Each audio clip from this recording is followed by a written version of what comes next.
Before I begin the story, I believe this.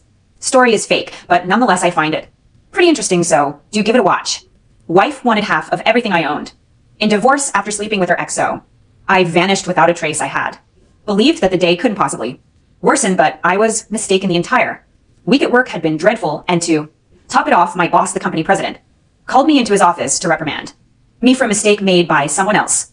Upon arriving home, I discovered my sister-in-law's car blocking my driveway, preventing me from parking in front of my house. The neighbor's teenage son and his friends had filled the street with parked cars, forcing me to park 3 doors down. Entering the house, I questioned why I bothered. My relationship with my wife's sister Susan had always been strained since the day we met. I couldn't fathom why, but she seemed to harbor immediate dislike for me. Furthermore, I had little hope for an intimate evening with my wife Janice, as we hadn't been intimate in almost a month despite my persistent efforts.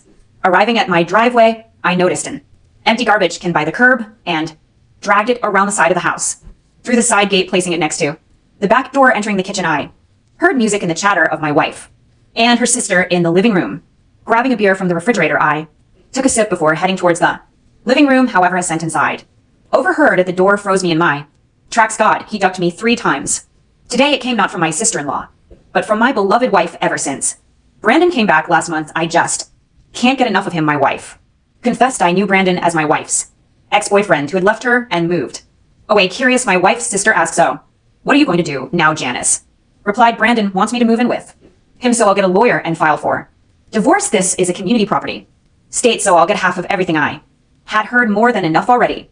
Numbly, I made my way to the back door and retraced my steps to my car. Opening the door, I sank into the driver's seat, now realizing the reason I had been denied any intimacy my wife was sharing it with someone else, and now she wanted half of everything. The worst part was that the state was likely to grant it to her. Janice and I had tied the knot just 3 years ago. She had quit her job right after her vows, and when she was at home, she never lifted a finger. I hired her, made 3 times a week for house cleaning and laundry, and on those days, she would cook dinner. The rest of the time, either I cooked or she ordered takeout. I know what you might be thinking, but love wore blinders on me.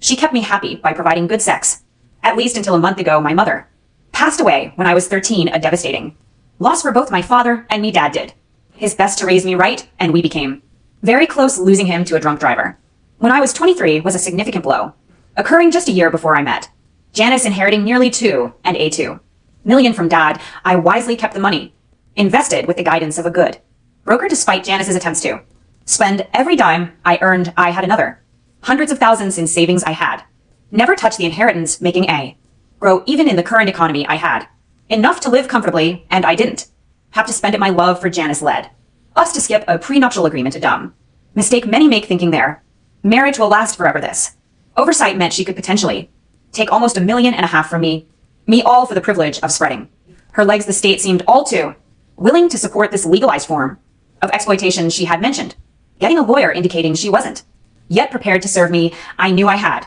some time to act, formulating a plan. I sat in my car, keeping an eye on the rearview mirror until I saw my sister-in-law's car pull out and drive away. I started the car, made a U-turn, and walked back to my driveway. Upon entering the house, Janice was nowhere to be seen, so I headed to the kitchen for another beer, popping the top and taking a long step as I contemplated my next steps. "Oh, there you were, honey," Janice greeted.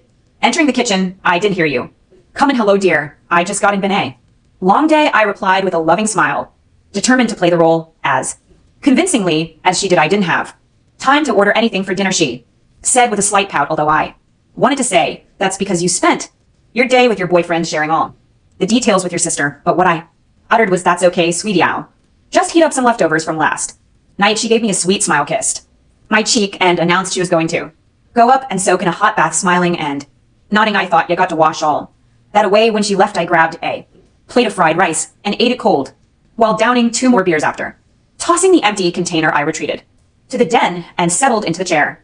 Channel surfing, I settled on an old movie. When Janice returned about half an hour later, she sat on the couch until a movie ended. Standing up, she claimed she was tired and heading to bed, yet tired from being unfaithful. I told her I would watch the news and join her later. I hadn't really paid attention to the movie. My mind was occupied with plotting my next move, knowing I couldn't do much until Monday. I endured the next few days, working in the yard on Saturday and playing golf with buddies on Sunday. On Monday, I called my broker handling my inheritance portfolio, and had everything. Liquidated being in upper management. Allowed me to cash in my 401k swiftly. Penalty be damned, by Thursday I was ready to make my move returning home to my supposedly loving wife. I informed her of an emergency situation, explaining that I would be flying out for a week on company business. I packed 2 suitcases. That was all I needed when we moved into this house. I had stored everything important to me, none of it fit with her taste, so there was nothing else I desired. The furnishings were her choices, and frankly, I couldn't care less about.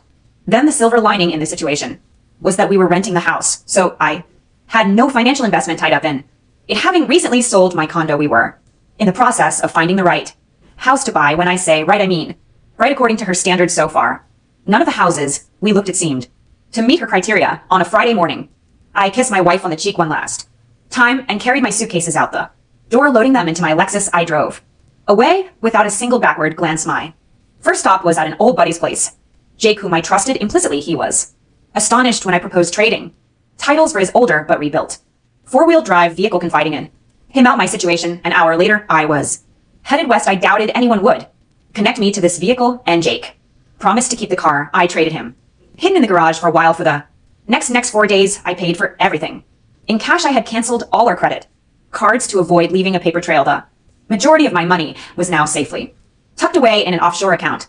Thanks to my broker, I had a system in place with him to arrange fund transfers when needed. I had enough cash hidden in the SUV to last for a while. The nights alone in motels were the toughest. For the past week, I had been too occupied with executing my plan to reflect on what had happened to me personally. I had loved Janice. I wouldn't have married her if I hadn't. I played through various what if scenarios in my mind, but ultimately I concluded that there wasn't much I could have done differently. Even if I had known her old boyfriend had returned, I doubted I could have kept them apart. I arrived at 2 conclusions.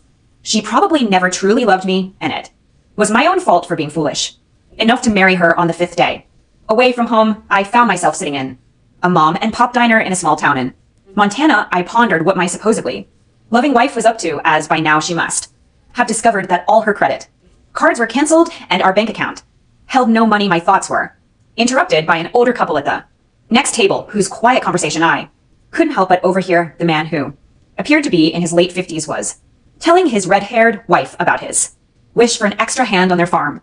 Unfortunately, they couldn't afford to hire anyone until their current calves were ready for the market. Even then, finding someone willing to work for what they could pay proved to be a challenge.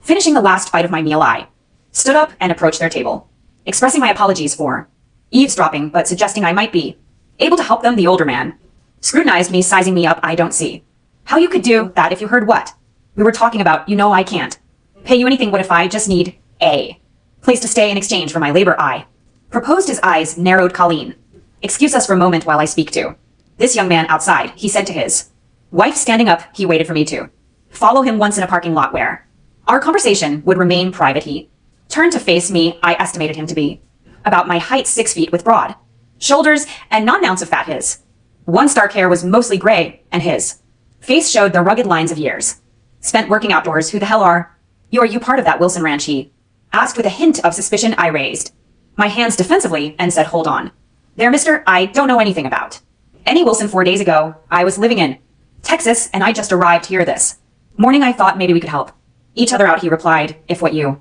say is true, why would you want to help us out? I can't afford to pay you what's in it for you if you're on the run from the law. We don't need that kind of trouble. I said, I'm probably on the run, as you put it, but not like you may think. I proceeded to share my story about my unfaithful wife wanting to take me to the cleaners and how I could use a place to stay for a while. I haven't robbed or killed anybody. I'm just trying to keep what's rightfully mine. If you have a place I could stay, I'll repay you with my labor. I'll pay my own way. And if you don't think I'm any help, tell me, and I'll be on my way with no hard feelings. He studied my face and sighed on. If what you're telling me is the truth, I think I'd be a fool no tot to at least give you a shot. I have to tell you, UPF front, though the Wilsons are trying to get me to sell my land to them. They haven't done anything underhanded yet, but I wouldn't put it past them. You might be biting off more than you can chew. I informed him that it was a risk I was willing to take. He then inquired about my ranching experience, and I was honest, admitting that I had spent a few summers on my uncle's place in Texas, but I wasn't a cowboy. He extended his hand, and we shook on our agreement. He suggested I call him by his first name, Bill, and I introduced myself. We walked back into the diner where Kalina waited. He called out to her, Colleen, this is Carson. He's going to be working for us if he can Handle it she stood and extended her hand. I shook it and she greeted me warmly. It's very nice to meet you, Carson. Her voice held a clear tone with perhaps a hint of an Irish accent like her husband. She was trim and fit, and I said, "It's nice to meet you too, Ma." She responded, "The last name is Buckman, but you just call me Ken. Don't really have much use for formality in this part of the country." I instantly liked his gracious Lady Bill suggested we head back to the ranch. Before leaving town, he pulled up to a general store, and we both stepped out of our vehicle. He said I might want to pick up a clothes suitable for ranch work. Entering the store, he received a warm greeting from the owner, clearly a regular customer. Coat and a pair of Western style riding boots. For a week it was sufficient for the time being. From the general store, it was about a 20-yard drive to the main gate arched with the name Rockingby Ranch. That was Bill's brand name. Rockingby. Another mile of a private road led to the main house perched on a rise. Their 2-story house looked well maintained and freshly painted. Behind it, a barn and several out buildings came into view. The pickup they drove was partly loaded with sacks of groceries, indicating their weekly trip into town for supplies. I pulled up behind them, filled my arms with bags, and followed the Buckmans into the kitchen. In 2 trips, we had the truck unloaded. Bill instructed me to drive around back, where he showed me a small cabin for my stay. As I pulled around, I saw him standing in front of the cabin. When I got out, he pointed to the cabin and mentioned that Sam used a similar one a few yards away, adding that Sam was out making the rounds and I would meet him later. After loading my bags, he waited while I settled into the cabinet.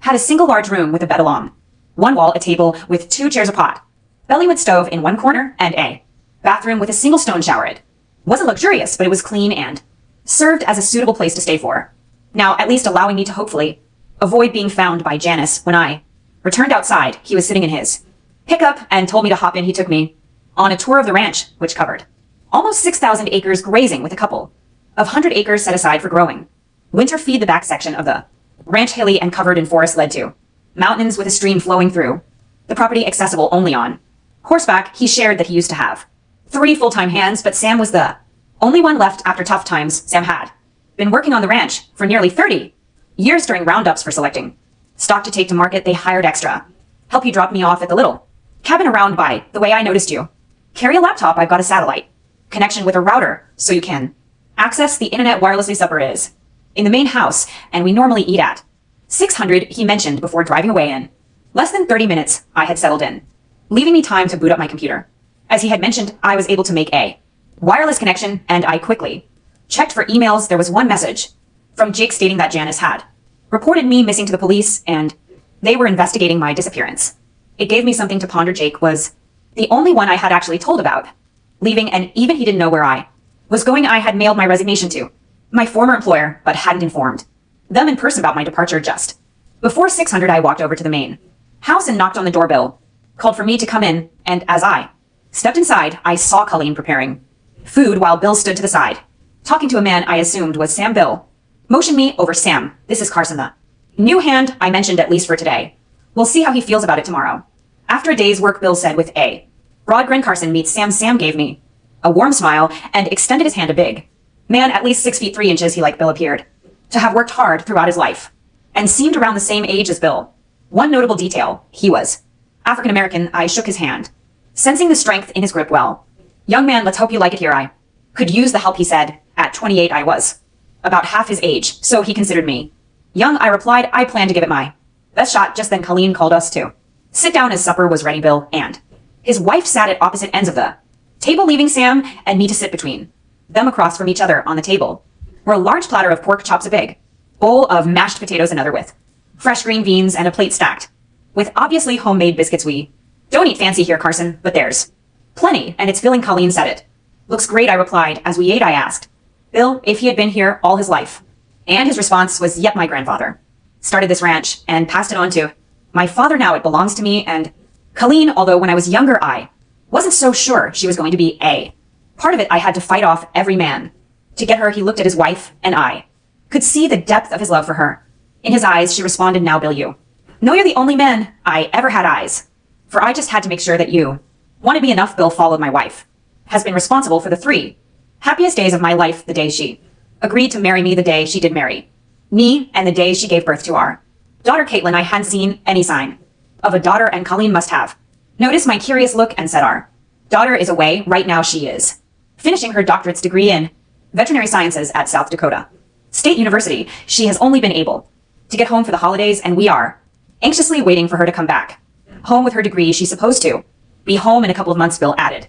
It'll be nice to have a vet in the family. Should cut down on some of the expenses after dinner. I attempted to help clear the dishes, but Colleen insisted that it was her job and showed me away. Bill mentioned that breakfast was at 5:30 and work would commence at 6 o'clock. As Sam and I were leaving, I noticed a copy of today's New York Times on the counter, likely picked up by Bill in town. I asked if I could borrow the front page, and he agreed. Once outside, I asked him to step into my cabin for a moment.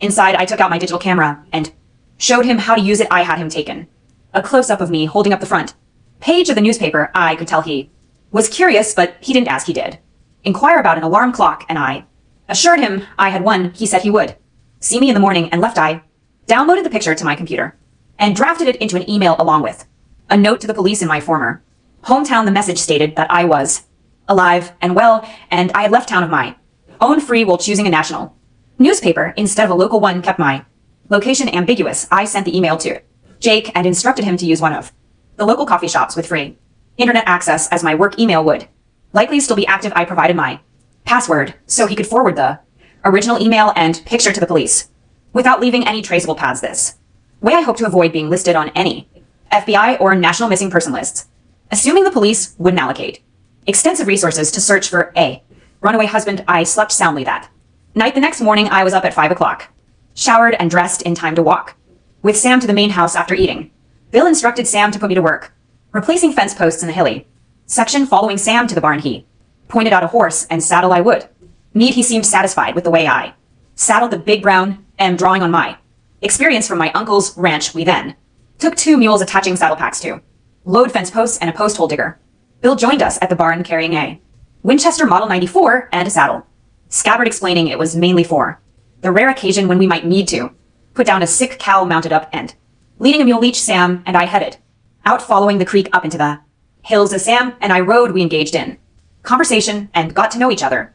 I shared the story of how I ended up in Montana, trusting that he wouldn't betray my confidence. In return, he recounted his own experiences. He had married right after high school, only to discover his ex-wife in bed with another man. In a fit of rage, he had nearly beaten the guy to death, resulting in a 5-year prison sentence. Upon his release, Bill was the only one willing to give him a chance, and that was how he had spent the last 30 years here. Sam spoke highly of Bill and Colleen, considering them to be the salt of the earth. Half an hour later, we reached the fence marking the property boundaries. Sam pointed out that not all the posts needed replacement, only those that had rotted or were close to it. Approximately every third one. He stayed with me while I replaced the first 2 to ensure I was doing it correctly. He suggested working until around 4, allowing me enough time to return care for the horse and mules and make it to dinner at 600. His parting advice was to follow the stream back down, ensuring I wouldn't get lost. He headed back, leaving me alone with my work. I progressed down the line, replacing old posts with new ones. At noon, I took a break and retrieved the pork chow sandwiches that Colleen had given me in the morning from my saddle bag. I finished my sandwiches and returned to work. My watch's alarm beep at 4 in the afternoon. I noticed that I had set all but a couple of the posts that the mules had carried up, leading the mules. I traced back along the fence line until I found the stream and began descending. Just before leaving the trees, I discovered a natural pool where the stream flowed in and out. I stopped and admired the view, recognizing it as the most beautiful and serene spot on the ranch. Back at the barn, I managed to unsaddle the animals and get them fed in time while I was tending to the horses. Sam entered to bed down his horse. We rushed to wash up and change before supper, where we enjoyed steaks that night. Exhausted, I made minimal contributions to the conversation and excused myself immediately after dinner to go to bed. Sleep came quickly and I slept deeply. When I woke up, I was sore all over my hands, from wielding the post hole digger, and my arms, shoulders, and legs throbbed despite my regular workouts. There was a vast difference between a 2-hour gym set and a full day of setting fence posts. As I limped into the kitchen and winced while sitting down, I received a couple of chuckles from Bill and Sam. Even Colleen couldn't completely hide her grin. However, despite the soreness, I was ravenous and eagerly devoured my breakfast, ready for another day of fencing. Bill asked as we rose from the table. I groaned and replied, "Yes, sir," hoping to sound more optimistic than I felt. Bill laughed. "I think you can give it a rest today. I'd like you to ride the rounds with Sam." I nodded appreciatively. The first task was to clean the stalls and replace the hay after putting the horses and mules in the pasture and filling their feeder. We loaded up in the pick up, and began our ranch inspection. Our primary goal was to ensure no cows were down or cows separated from there. Mother Sam's knowledge of the ranch seemed instinctual, and he effortlessly anticipated where the cattle would be and roughly estimated their numbers. After 30 years, it seemed to come naturally to him as we reached the far end of the ranch. Sam stopped the truck and surveyed the surroundings. Something on one of the hills caught his attention, prompting him to hand me his binoculars and point to a specific spot. After a minute, I identified 2 cows seemingly alone. I inquired where their mothers are, and he gestured towards 2 cows near the tree line. That's them over there. Their cows must have wandered into the trees, got lost, and kept going. We'll have to bring them down. I asked, are we hiking up there? Nah, it's too far. We'll go back and load up a couple of horses. The pickups were equipped with 2 radios, and Sam called Bill, informing him of what we had seen and that we were on our way to get the horses. When we returned to the barn, Bill had already saddled 2 horses and loaded them into a trailer. All we had to do was stock up and go. Sam navigated us close to the tree line below where the calves were, and we unloaded the horses, riding up into the hill. Sam's 30 years on the ranch became evident once again as he knew the terrain like the back of his hand. Half an hour later, we eased up behind the calves and slowly began to push them back down the hills. I couldn't help but laugh when we cleared the trees and the wayward juveniles spotted their mothers. They ran howling to their moms and immediately sought out a tit to nurse on. The larger cows stood patiently allowing their young to feed. It struck me how different it was from my childhood. That night's supper featured fried chicken, corn on the cob, and mashed potatoes with newfound energy. I talked more than the night before and learned more about Ken. Her parents had immigrated to the United States from Ireland when she was 5 years old. Her father, fascinated by tales of the Old West, had brought the family to Montana, explaining the trace of Irish brogue in her speech. Growing up in America, she still retained the influence of her parents. Feeling much better the next day, I returned to replace fence posts. After breakfast, Sam helped me load up the mules, but this time I headed out on my own, feeling the stream led me directly to my destination. This day proved to be easier than the first, as I had learned some tricks to make the work less strenuous. Just before 4 o'clock, I set the last post and headed back to the barn.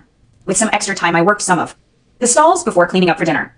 On my 4th day, I assisted Sam in making repairs to some of the buildings, and the following day, I set more fence posts. The next 2 months flew by, and I now took my turn riding the ranch to check on the cattle. I was in the best shape of my life. We established a schedule where Sam took Saturdays off, Bill took off Sundays, and Mondays were my days off. I used my day to do laundry and run into town if needed. I had grown quite fond of everyone on the ranch. Sam was good-natured and easygoing, and we often sat and talked after supper. I had a lot of respect for Bill, honest and hardworking. We got along well. Colleen was very sweet to Sam and me, but I could see she had some fire in her. Together, she and Bill made a great couple. Colleen and Bill were growing excited. At breakfast on Friday, Colleen informed me that her daughter would be returning home in 1 week. It was my turn that day to take a horse and ride through the wooded section, checking for cattle that might have wandered into the hills. A little after 4, I made my way to the stream, turned to follow it down, and reached the pool below the waterfall. I stopped, dismounted, took off my shirt, and knelt down next to the water, dipping my bandana into the cool water. I began to wash the sweat and dust from my face and neck. A widdy from downstream caught my attention, and I looked to my right to see a horse and rider approaching. At first, I thought it was Colleen, but quickly realized this was a younger version of her. This beautiful woman could only be Caitlin, with the same crystal blue eyes and red hair as her mother. She rode up and stopped several feet from me as I stood up and faced her. She asked in a cold tone, "Who are you, and what are you doing on this property?" I said, "The name's Carson, and I work here." She said, "I don't believe you." My dad said he couldn't afford to pay another hand. Despite her beauty, I was getting a little aggravated at her unfriendly tone, and I said, "Yeah, I heard that too, I guess. That's why I laugh all the way to the bank every payday." She gazed at me, reined her horse around, and gave it a kick in the sides. I chuckled to myself, put my shirt back on, remounted my horse, and continued towards the barn. Later, I found out there had been a miscommunication between Caitlin and her parents. They thought she was coming home the next week instead. Much to their surprise, she had arrived a couple of hours after I had ridden out. She had spent the morning in the early part of the afternoon with her parents until she expressed her desire to go for a ride, something she hadn't had time for in school but loved to do. So she saddled up and rode to her favorite spot, the waterfall and pool of water. I guess after 2 months, I was old news, and Bill and Colin had forgotten to mention me. Just as I returned to the barn, I saw the back of the redhead disappear inside. I dismounted and proceeded to leave my horse inside. Caitlin must have been looking for her father and finally found him in the barn. I could clearly hear her loud voice as she asked, "Who is that man that was up at The waterfall bill thought for a minute, and said that must have been Carson G. Added he said, he works here, but Last time I was here you told me you couldn't afford to pay another handbill. Followed, well, he's right, he does work. Here, as for what he gets paid, I don't think that's any of your business. I still run this ranch, young lady. She sputtered, but he said you pay him so much that he laughs all the way to the bank. By that point, I'd walked into the barn. She had her back to me and didn't see me, but Bill did. He gave me a grin and said, is that true, Carson? If you think you're overpaid, I can rectify that. She spun around and locked me in her lair. I pulled my hat off with one hand and scratched the back of my head with the other and said, well, I would hate to take advantage of you, Bill. Just how much are you thinking of cutting my wages at? That Bill and I both cracked up laughing. She just continued to glare at both of us, failing to see the humor. Sweetheart, just so you get that bee out of your bonnet, Carson gets to stay in the cabin next to Sam's. Bill said. She responded. And what else? Bill answered that, and he gets to eat your mother's fine cooking.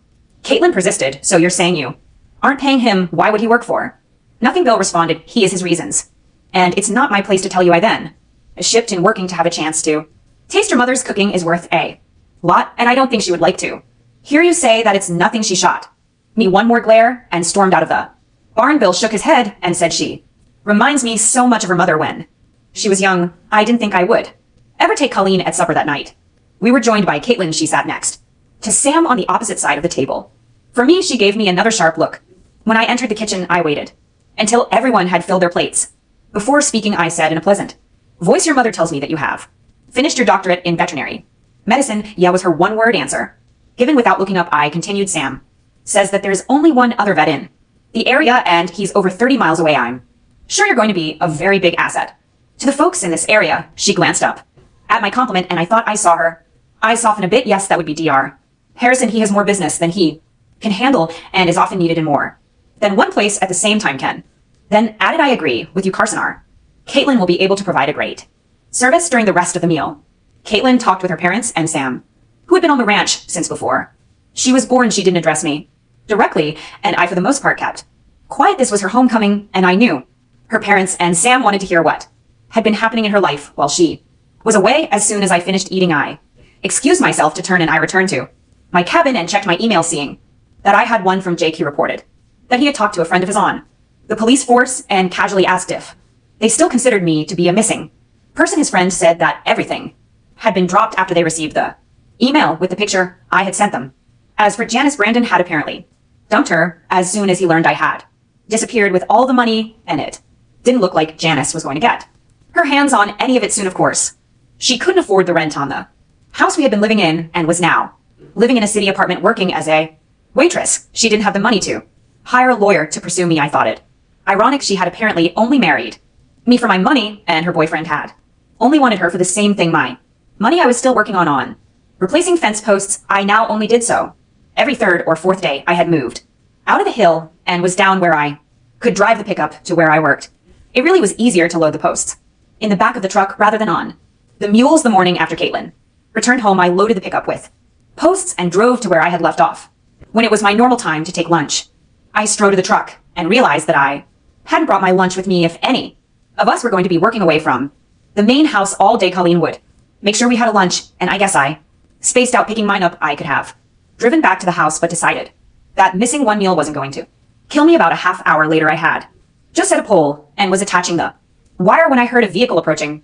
I looked back and saw it was one of the ranch trucks. The truck came to a stop just as I finished with that post. I turned around and was surprised to see Caitlin get out. She had a small sack in her hand, like the ones Colleen put our lunches in. Mama said you forgot your lunch, she said, shoving the bag towards me. I reached out and took it from her.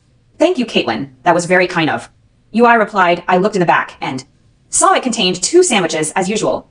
I took one out and offered the other to her, but she shook her head no. I shrugged my shoulders and went and sat on the tailgate of the truck to eat. She walked over to where I was about 5 feet aside and just stared at me. My EY just sat and ate, keeping my eyes focused in front of me. Why are you here? She asked finally. I turned and looked at her and decided to mess with her. I said, you can't tell anybody I robbed a bank and stashed the money. I'm hiding out here until the heat is off and I can retrieve the cash app. First her eyes grew wide, then she glared at me. You're a real clown, she huffed and turned to leave. I waited until she was halfway to her truck, then I called her. She heard me say her name and stopped and slowly turned around. I said, I married a woman who never loved me and only wanted the things I could provide For her, I ended up here because I just wanted to get away from everything I knew. For a while, she again stared at me, and I think she decided I was telling the truth. This time she nodded her head and left without another word. As she drove away, I thought about what her dad had said about her mother being like her. When she was that age, he said he had tamed her, but I suspected it was their love for each other that was the secret. It had been less than 24 hours since I first met Caitlin, and I couldn't imagine any man taming the fiery redhead. Supper that night was pretty much a repeat of the night before. Caitlin had conversations with her parents, and Sam I didn't really feel sighted. After all, she didn't know me, and we had nothing in common. Really, we were just finishing dinner when there was a knock on the door, and Bill went to answer it. He came into the kitchen, followed by a man about my age. He was what women would call tall, dark, and handsome. Caitlin, excited out, called out his name and jumped from her seat and hugged the guy. It was obvious they knew each other. They were gabbing away at how long it had been since they had seen each other. A few minutes later, there was another knock on the door, and Bill went and answered it and returned with another man. This one was fair-haired, but also good-looking. He received an equally warm greeting from Caitlin. I recalled Bill's words about having to fend off every male around to when his wife Caitlin was every bit the prize that her mother was at least in looks. I excused myself from the table and returned to my cabin. Mentally, I wish the two guys luck. I did envy them, though. If Caitlin turned out to be the woman her mother was, whoever won her affections would be a lucky man. The next day, I took the pickup and rode the ranch. By the time I had made my round, something didn't seem to add up. It was early enough that I went back and got Sam, and we did a whirlwind tour of the ranch. There were a lot of cattle scattered over the ranch, but he agreed that something didn't feel right.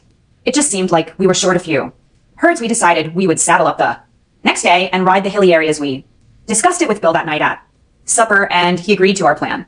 It rained that night, which would make finding tracks more difficult. The next morning, we loaded our horses into a trailer, and Bill drove us to one end of the property. I rode about a third of the way up into the tree line, and Sam rode another third higher. We then headed across the ranch, over the hills, and through the trees. It took a big part of the day to reach the far side. We counted 5 stray herd. Bill met us as we came out of the hills, and we loaded the horses in the trailer and headed back. We discussed the situation and decided the only thing we could do is be more vigilant. At dinner that night, Caitlin had another suitor call on her. I heard her mother mutter something about that being the third one that day. The word had gotten out that she was back home, and guys were crawling out of the woodwork seeking her attention. The next for days, we spent a lot of time keeping an eye on the herd. Everything seemed to be okay except for the suspected original loss. Caitlin's Quakers continued to visit. She had been home for a week and hadn't said 2 words to me since the day she brought me my lunch the 5th day after the perceived disappearance of the cattle. I told Bill I wanted to ride